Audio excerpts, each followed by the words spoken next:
period. Before about 5 years ago, our skies were typically blue, and now you see it's covered with lines and haze, and virtually nothing you see on the horizon, nothing you see in the sky above us is a natural cloud. I mean, it is virtually all the remnants of these aircraft lines that you see. Certain days you can see these trails actually dropping vertically like a veil.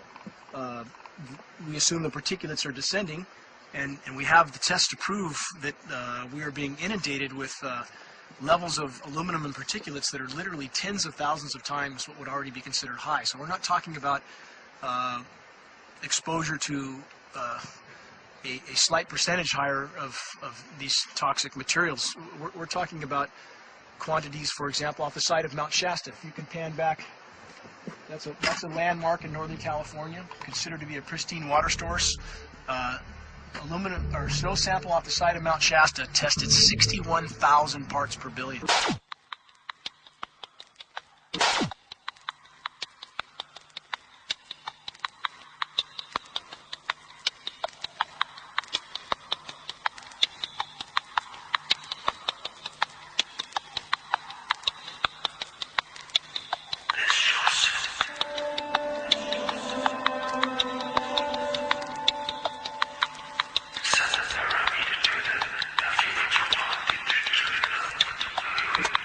Government action is required at 1,000. This is 61 times over the government limit, and our hikers are drinking this poisonous water on Mount Shasta Mountain itself. Barium, 83. Strontium, 383. So this summer, the people climbing are drinking poison. Basically. I certainly wouldn't want to drink 61,000 micrograms per liter of aluminum. And again, we've already seen in 5 years soil pHs in this area that have escalated 10 to 12 times, and we can prove that conclusively. Well, this is not speculation. We can prove conclusively that these metals have been in the rain. We have duplicate samples. Bachelor of Science in Forestry, International School of Forestry at Missoula. Master's in Zoology, specialized in aquatics. 35 years with the U.S. Forest Service as a wildlife biologist, and before that, several years with the USDA Soil Conservation Service as a soil conservationist. Also have run the botany programs, range and grazing programs, and I continue that today. Right now I do a lot of master gardener consultation work. When I started this garden back in about 2005 or so, pH here was 5.5, 5.6. This is the old soil survey of the county. You can look at the page right here. This is my soil right here. It's a Dietz 125, 126 here at my house. And here, the soil reaction pH should be between 4.5 and 6.0. And over there in the pure mud, it's even a little darker. It's 6.8 right there. And what can this do to plant life and ecosystems? Well, you haul one of these things out and you start looking at the little things that are crawling around the soil. A lot of times they aren't there anymore. The little soil arthropods that you can barely see on a microscope, you can actually see movement with this. Little tiny macroscopic, look like little moving pieces of dust. Those start to go away. They're not gone entirely, but they start to go away. This is black oak acorns. You know, this is pieces of cedar wood. You know, come on, folks. This should be very acid, and I'm getting 10 times higher than expected. There's something really wrong.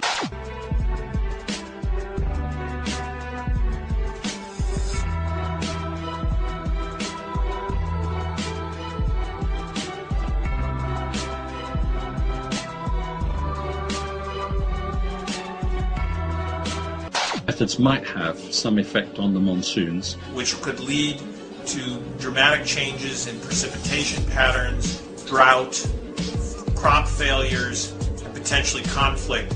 En Chine, le nord et le centre du pays manquent également cruellement d'eau, du jamais vu depuis 60 ans.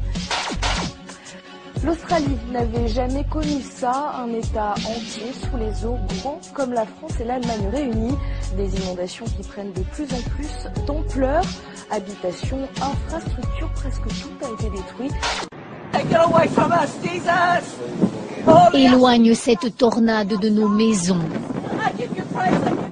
Une Américaine du Kentucky implore Dieu alors que ce monstre de vent ne va pas tarder à toucher terre.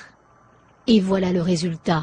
Des scènes de dévastation sur 8 États différents après le passage de 80 tornades.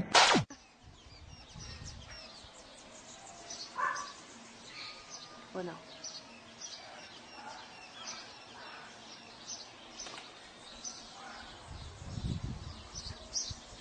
As I feel all other issues are secondary, what could be a greater priority than not being able to walk out your door and take in a breath of air without sucking up heavy metals? If our land base is being poisoned, if our waters are being toxified, what will we have left to work with? Whatever we choose to focus our time and energy on, whatever our political beliefs, that this is a common ground for all of us. We must have air that we can breathe that's not full of toxic chemicals and metals. We must have water that's not completely laden with whatever is being emitted from these aircraft. And if people stopped to consider that the atmosphere is as thin as a layer of paint on a basketball, it is an extremely thin layer that allows life to exist on this planet. To simply treat it as a physics lab and experiment with it until it is broken beyond repair is folly of unbelievable proportion. And if people understood that this sort of experimentation not only is going on, but has been going on for a very, very long time. Going back 50 years, there's been countless climate manipulation, weather modification programs that the vast majority of the public is completely unaware of. And if they think that this is not true, that certainly that somehow they would have known if it was occurring, I would ask them to look at things like Agent Orange and the things that governments do because they can, because there's no one to stop them, because they have these huge military machines that want to control everything. The concern is off the charts about why is this happening? Why is this being allowed to be sprayed continually all over the United States, all over the world? Who is paying for this? I mean, the incidence of Alzheimer's has just skyrocketed, which evidently has to do with an accumulation of aluminum in the brain cells. I mean, I think almost every family has been touched by a member as they get older having Alzheimer's. And it's a horrible disease. And to say that, well, this just came because people drank soda pop out of aluminum cans, you know, when my father passed away with Alzheimer's and he didn't ever drink soda pop. Il ne peut y avoir d'agriculture pérenne que si on est sur des sols vivants. Hein.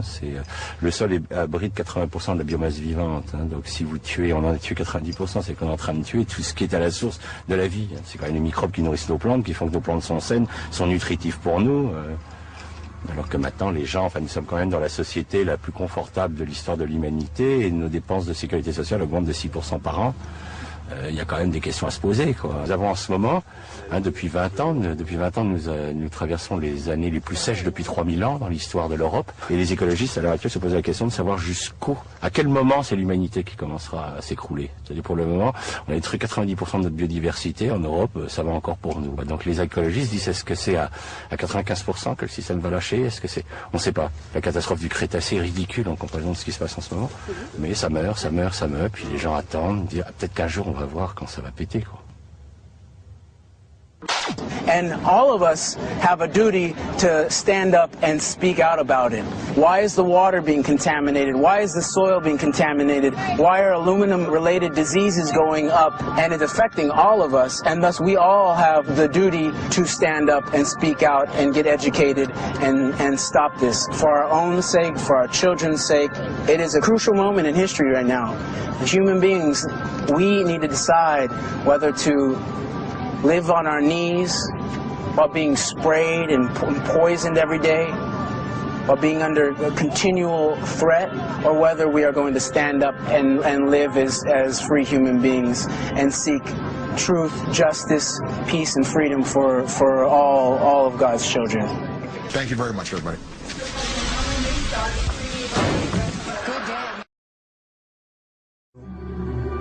Don't believe everything you hear. Don't believe everything you read. And only believe half of what you see. God bless you.